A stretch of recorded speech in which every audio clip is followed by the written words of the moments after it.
Jerry Brown here with Jerry Brown Travels. Lori here. Well, yeah, we were actually in survival mode. We had found out that our portfolio dropped in half and we were looking for a place where we could come and live very cheaply. So that was a motivator of having us leave the country. Well, in this video, we're going to give you 10 mistakes that we made before we came into Mexico. So the first thing that we really had at that time was a lot of negative press, a lot of, on the news it was negative. People were afraid of, traveling in Mexico. Everybody was afraid of Mexico. And so what was your experience, Lori? Yeah, my experience when I was in California, I was taking an English class, but in my classmate is all like a Mexican lady or Mexican, man, they study English too. And then I told them, hey, I'm gonna go to Mexico. And they said, whoa, why Mexico? And I said, well, I didn't know, I just like to traveling. And then they said, don't go to Mexico, you're gonna get killed. You're gonna get, all the kind of thing what they tell me, all kind of negative. And I get scared. I don't know, So the other thing that we were faced with is that at that time I knew just a few words in Spanish. And so I really didn't study. Yeah, to me, nothing. I'm not even know the word in Spanish. The word no. I don't even know how to say no. The people ask me, I just shake my head. I don't know. And if you don't know Spanish, the word in Spanish for no is no. Okay, the next mistake that we came up against was we didn't know about the types of visas. We were coming down, so had we known, so at that time, traveling down here, we talked with people and they had the temporary visas. But we didn't have that. We only got a 180-day visa. So what happened was after 6 months, we had to drive all the way back and we had to apply. And that's when we applied for a temporary visa. And that's another thing that we did wrong. Because we didn't know what it costs to have a temporary visa. So when we found out that it was going to cost us $1,650 each to get a temporary visa, we sort of flipped out because I could qualify, but Lori couldn't qualify. She wasn't making enough money to qualify. The other thing that we made a mistake in, we were planning on living on my Social Security, which was $1,250 a month. We had no idea what the cost of living down here would be.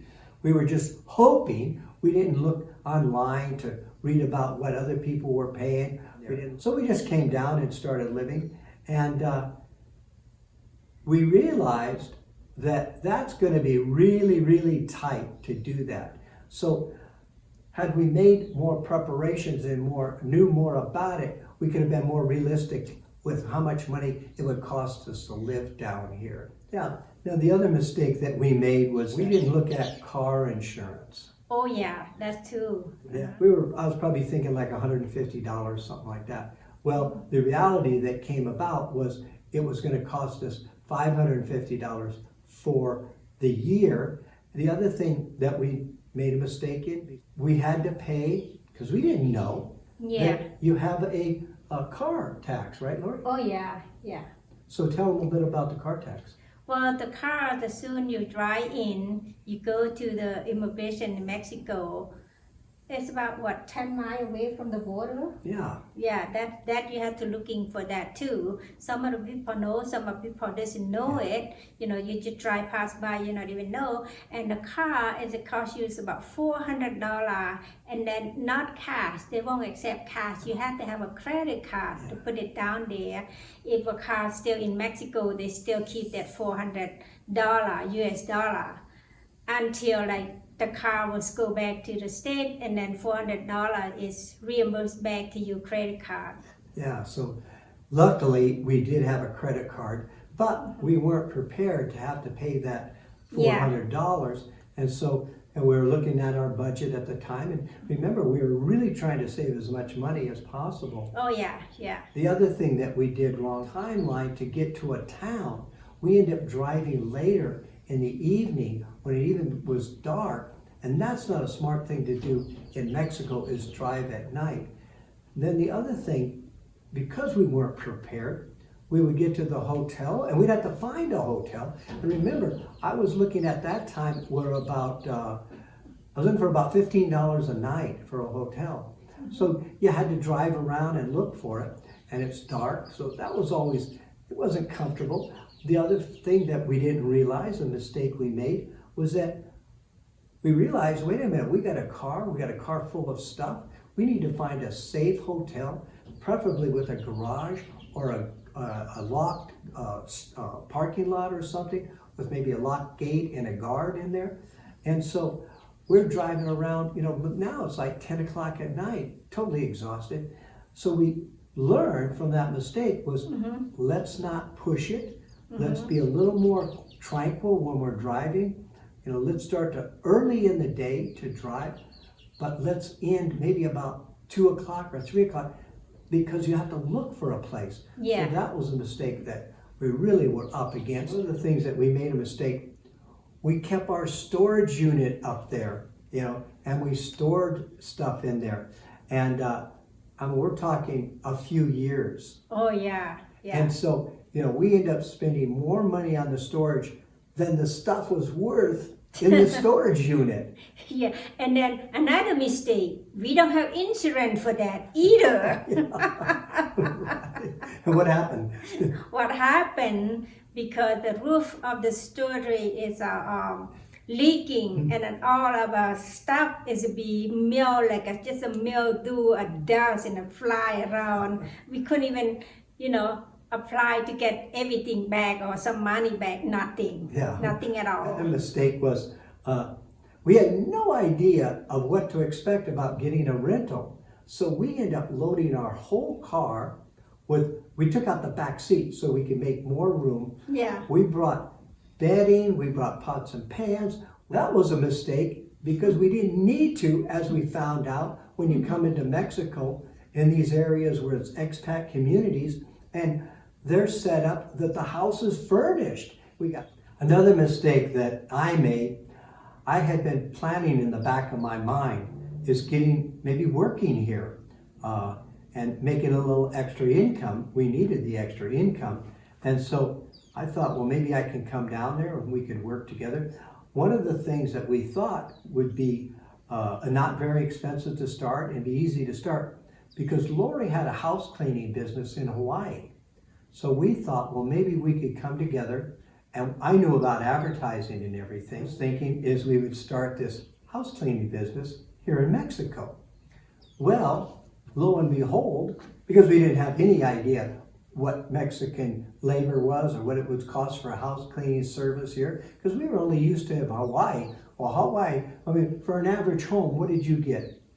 How much did you charge? Well, the average home, I get about $80 per house. $80. And how long did it take you to clean the house? Well, it's gonna be about 4 hours. 4 hours for 2 people? No, for one people. For one person. So $80. So you were making, what would that be? It's about $20 per hour. Yeah, $20 an hour. Okay. So we thought, hey, that'd be great. It'd be cash.